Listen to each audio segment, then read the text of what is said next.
Hello Stratters, I am Bobgar the Warbarian, and this is my new segment, The Magic Moment, where I recap the last week in Magic. Pro Tour Shadows over Innistrad was last weekend.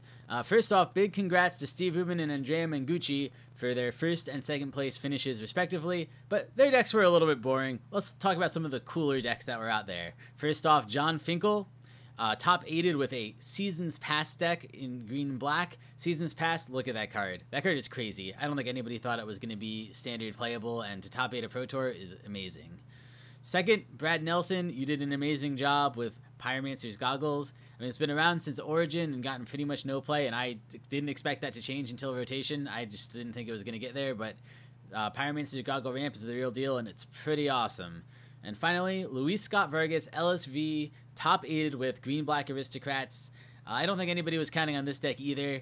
It seemed pretty dead after all the color fixing was gone and Rally the Ancestors rotated out, but it managed to get there and it did really well, so congrats guys, it was really cool.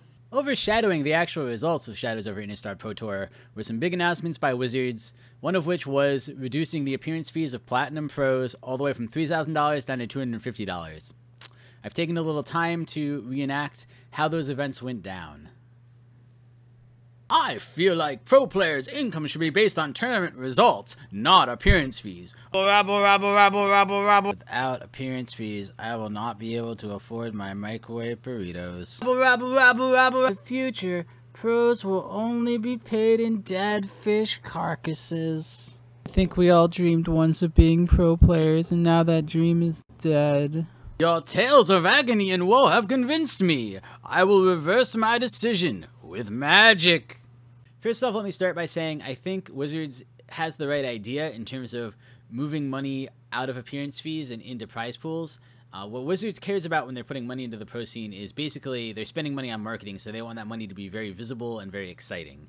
And prize pools for tournaments are very visible and exciting, and virtually nobody thinks about or really even knows about these appearance fees, like at least not a casual viewer. So I think overall that's probably the right move, but obviously the big issue was how they did it. A lot of the pros had been working towards this platinum status with the assumption that it would continue on for at least a little while. You know, basically they put a lot of time and money into trying to get it so that they would have these appearance fees, and because of how quickly the changes were going to go into effect, the rug was going to be pulled out from under them. Even though I personally think that these appearance fees should probably be lowered and the tournament prize pool should be raised, I also think that Wizards would do well by investing more into the pro scene. I mean, it's pretty feeble right now, and Magic has been exploding in popularity.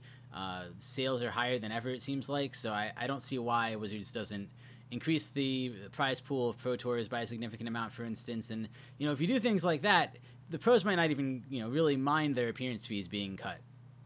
The other big announcement for the week that Wizards had was that they are canceling Modern as a Pro Tour format going forward. It's going to be replaced by a normal standard Pro Tour. Makes me a little sad because Modern is my favorite format, and I would like to see the pros play it at the highest level, but I also understand that, you know, it's not really what they want to support. It's hard for them to balance for, and it's not what they make money off of. They make money off of selling booster packs, so I totally understand them shying away from supporting it at the Pro Tour level, but it's a little sad. One last piece of news for the week, there's a new documentary out about pro Magic players called Enter the Battlefield. You can catch it on YouTube and Netflix. I thought it was really fun. My girlfriend didn't like it quite as much. She watched it, and her opinion was that she wished that they had done it through reenactments with cuter actors. Sorry, Duke. My girlfriend doesn't think you're hot. And that will do it for this week's Magic Moment. I'll see you guys next time.